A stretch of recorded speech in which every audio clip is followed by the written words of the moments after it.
empezando en Estados Unidos, el tema del crecimiento, de los puestos de trabajo, ¿cómo ves? ¿Cuál es que hay que decir? ¿Cuál es la situación? Bueno, como dijiste recién en la apertura, un número muy sólido, el mercado esperaba bastante menos, hablaban de 170.000, como dijiste, fueron casi 100.000 más. Después hay que ver las revisiones porque a veces hay algún ruido estadístico, pero el mensaje por ahora de la economía sigue siendo de un sólido crecimiento. Aunque también uno ve a veces que en las encuestas el consumidor americano se ve preocupado por el tema de inflación, le ha afectado al bolsillo y ese es un tema. Pero en términos de crecimiento y economía, por ahora no hay ninguna duda que vamos muy bien.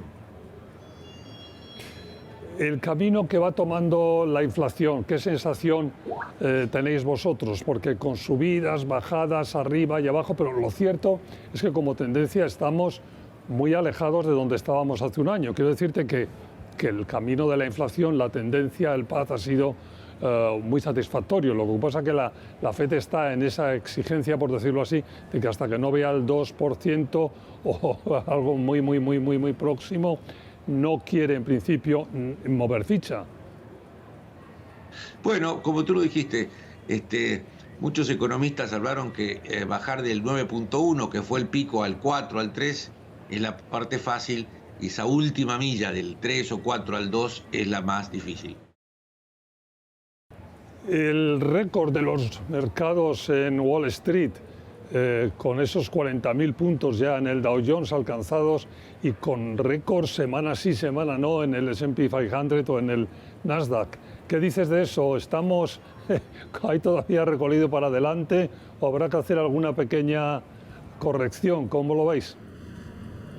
Siempre el mercado tiene alguna corrección del 5 al 10%, que es saludable, imposible de predecirla. Puede ser una fea sorpresa de inflación, puede ser una fea sorpresa de la Fed, que Mr. Powell, aunque no toque los tipos, en sus entrevistas nos haga comentarios más negativos, un poco más agresivos, y como siempre puede ser algún riesgo geopolítico no mirado. Pero si no, mientras tanto, no vemos que haya un riesgo inminente. La economía está creciendo, las tasas de acá van a ir para abajo, no para arriba, las compañías reportaron buenas ganancias y tampoco hay una enorme efervescencia, José, en que es un sector subiendo muchísimo y dejando al mercado atrás. Todo eso se ha, por suerte, nivelado, o sea, han compartido esa alegría de la suba en otros sectores y en otras partes del mercado, con lo cual somos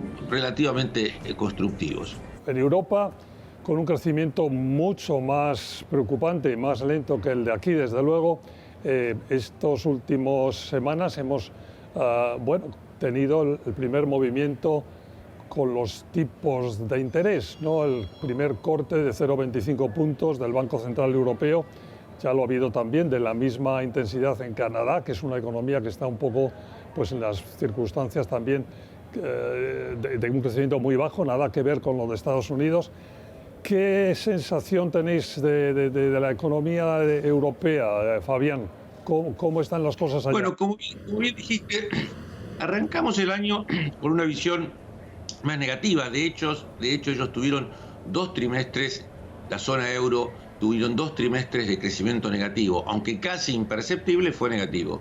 Yo creo que la sorpresa, José, ha sido que el mundo está mirando como siempre al gran motor económico que es Alemania, seguido por Francia, pero la sorpresa de este trimestre que los grandes motores, los grandes que han empujado la economía han sido Italia, España y Portugal.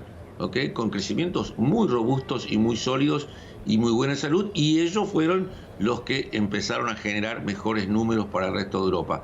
Nosotros probablemente a mediados de febrero, marzo, empezamos a ver, José, que Europa estaba con mejor humor de lo que los economistas predecían o decían. De hecho, la mayoría de mercados europeos ha subido tanto o igual que el S&P, con lo cual el Standard & Poor's, con lo cual nos está diciendo que el mercado estaba olfateando, percibiendo que había una recuperación económica mejor de la que muchos hablaban en su momento.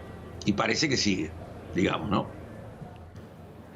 Que está siendo así, efectivamente, que la preocupación está sobre todo en Alemania y en economías más de la zona norte. Lo que pasa que ahí la sensación también de que la reactivación no se ve tan fácil, porque hay mucha vinculación con el tema de China, de las importaciones que hace China, del movimiento un poco internacional, y todo eso está, si no paralizado, sí ralentizado, ¿no? Me da a mí la impresión.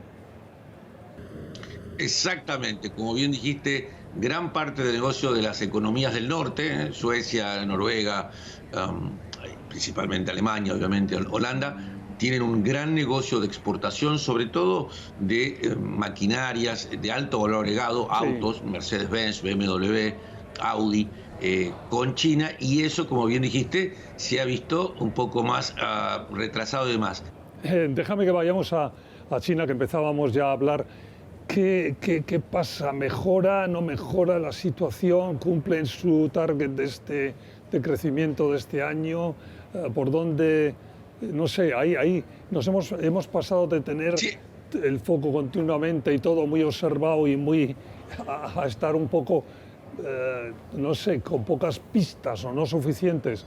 Tengo yo esa sensación. ¿Qué nos dices tú?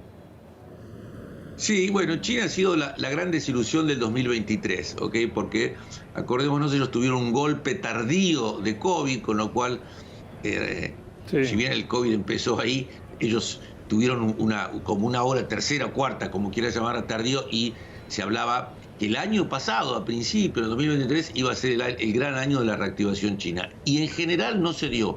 Entre la crisis que tienen del mundo inmobiliario, ciertos enfrentamientos de Xi Jinping con los empresarios, y recordemos que empezó hace tiempo con los tutores de la escuela y demás temas, alejaron un poco a los inversores y, como digo, después faltó crecimiento económico. Parecería ser los números de exportación, por ejemplo, de China de la semana pasada, sorprendieron.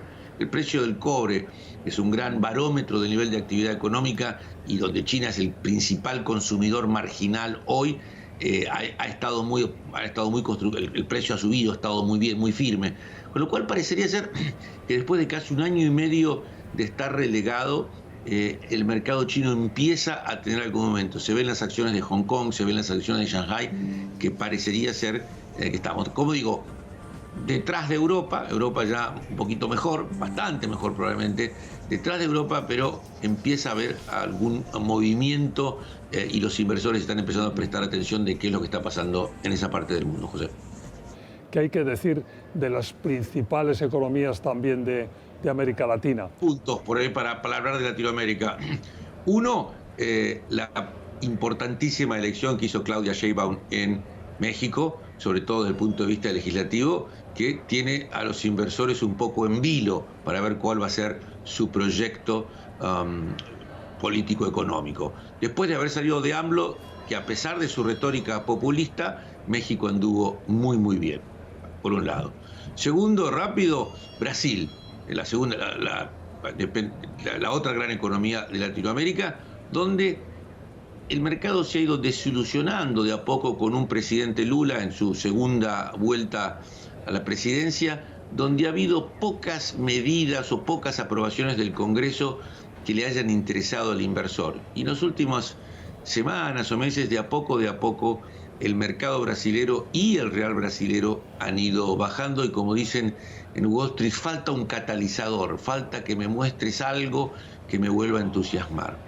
Todo el tema de México a mí me parece apasionante en el momento en el que está ahora mismo. De todo, se está beneficiando, como tú has dicho muy bien, del nearshoring, y la economía en los últimos años, bueno, durante el periodo electoral se ha podido decir lo que se quiera, pero ha ido muy bien en comparación con el resto de países, y ahora es expectante e ilusionante a pesar de estos movimientos que está haciendo los mercados, que bueno, siempre los hacen. Es como cuando empezó Lula en su primer mandato y después pues vieron que no. Yo tengo la sensación que estamos un poco en una repetición de jugada ahí, que México tiene un futuro muy, muy importante en los próximos años por una serie de circunstancias geopolíticas.